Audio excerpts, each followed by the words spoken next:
Aujourd'hui, la précarité a augmenté, mais aujourd'hui, il y a effectivement un besoin d'offres de solutions par certes une amélioration des dispositifs de dialogue entre des bailleurs comme nous, par exemple, les associations, les services de l'État, enfin l'ensemble des services qui traitent des problématiques de mal logement, qui apportent des solutions.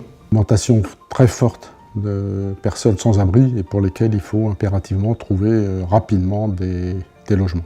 Donc il y a ce phénomène de la précarisation qui augmente, des conditions de vie plus difficiles. On constate c'est qu'il y a de plus en plus de jeunes, de très très jeunes couples avec des enfants petits, ou bien en attente d'un enfant et qu'il faut accueillir parce qu'ils se retrouvent en rupture familiale, il faut trouver un hébergement.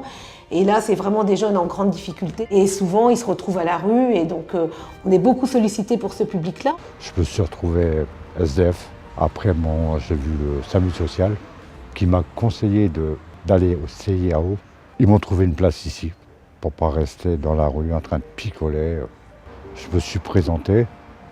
2 jours après, j'avais la chambre. Ici, on reprend goût.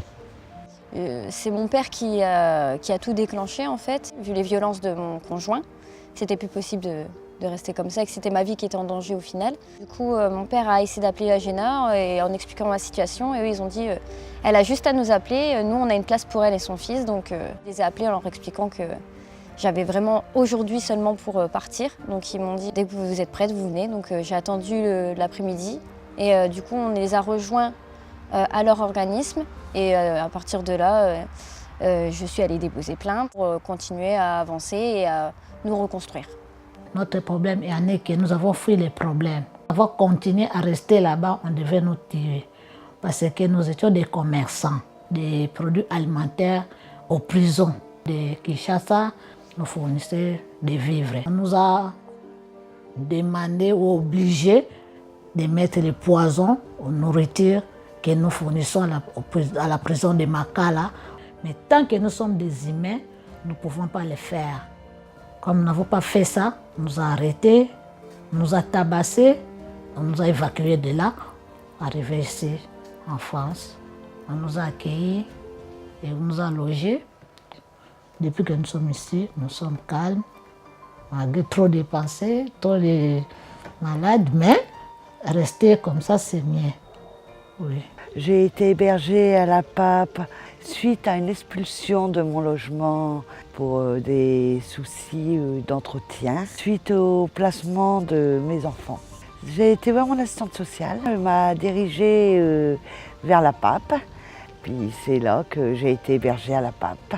Quand j'arrive à France, et après j'arrive à Pakistan, après chez Iran, Turquie, et Bulgarie, Serbie, et Croatie, Autriche, et Allemand et direct France. Et j'ai parti pour demande d'asile. Quand j'arrive à France, j'ai beaucoup de problèmes. Pas de logement, je dors en intérieur, parc. L'été, très froid. Toutes les soirées, j'ai été sorti. Et plus froid, beaucoup comme ça.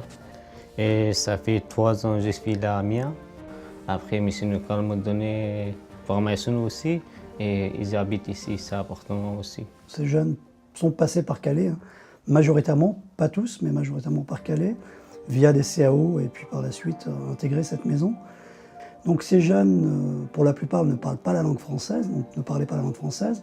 Donc ces dispositifs mis en place via le FLE, français langue étrangère, leur ont permis d'accéder à des cours de français. Ce travail leur a permis de s'intégrer progressivement dans le tissu local.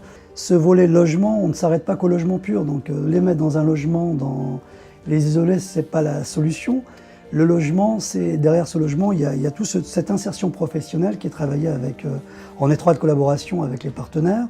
Et c'est cette insertion qui va leur permettre de se maintenir ou d'accéder à un logement de droit commun par la suite. C'est justement l'importance de nos équipes de pouvoir aider, accompagner, assister l'ensemble de ces femmes. Le point de l'accompagnement et surtout le rôle du 115 SIAO porte surtout sur la qualité de l'évaluation, de façon à ce que l'orientation soit cohérente par rapport aux besoins repérés. Il doit être global. On ne peut pas parler d'accompagnement sans parler de globalité, parce que ça doit s'adapter à la vie de la personne.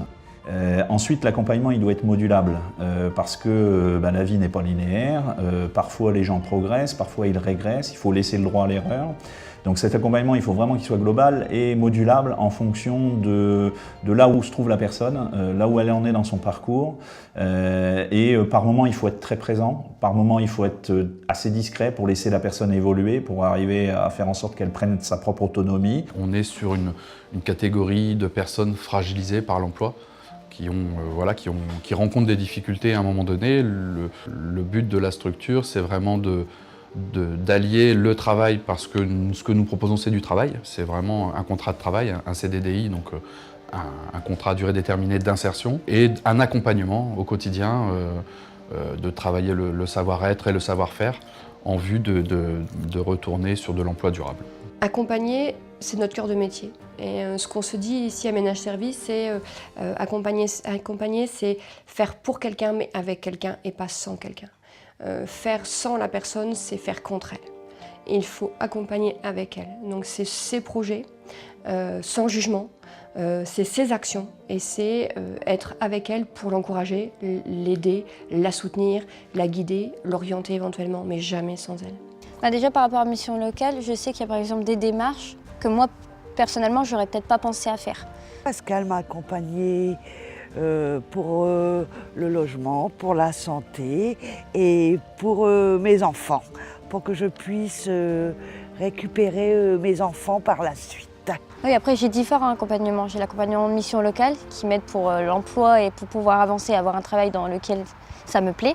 Et après il y a l'accompagnement avec la PAP où c'est plutôt tout ce qui est le logement, les démarches par rapport pour la mairie, l'école, et quelque chose comme ça. Donc en fait c'est tout un ensemble qui fait que du coup grâce à la PAP, avec Mission Locale, avec tous les organismes qu'on a autour de nous, on peut avancer pour arriver à ce qu'on veut. Le réseau a constitué effectivement quelque chose de très important, puisque quasiment pour chaque situation particulière, on peut avoir accès à des solutions par des services différents qui se sont spécialisés effectivement dans l'accompagnement de publics spécifiques et se sont professionnalisés dans ce type d'accompagnement.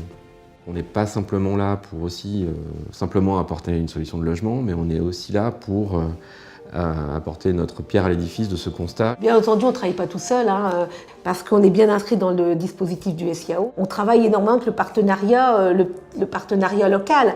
Bien sûr, les attentes sociales, le conseil départemental, etc., le CCAS. Et insister aussi sur l'importance du partenariat qui peut exister avec un certain nombre de structures, que ce soit nos associations, ou nos principaux financeurs que sont l'État, le département, les relations avec les offices d'HLM, etc. Tout ça, c'est fondamental pour que nous arrivions à l'objectif final qui est effectivement de permettre à nos femmes, puisque c'est la mission d'Agena, de retrouver un logement et de repartir pour une nouvelle vie.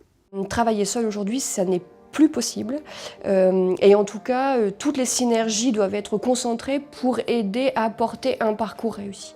J'aimerais bien rester ici à Provence, parce que j'ai été 3 ans et j'ai appris à parler français et je connais beaucoup de monde ici. J'ai mon ami, le français, afghan, autres pays, tout. Comme mon frère, pas de problème, je suis content ici.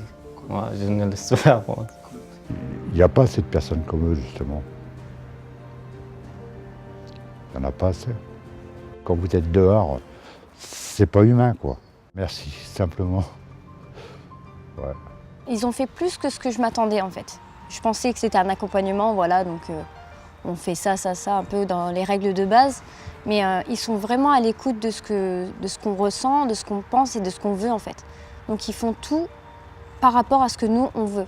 C'est pas des cases où ils sont obligés de faire ça pour chaque personne et c'est comme ça, c'est un peu à la chaîne.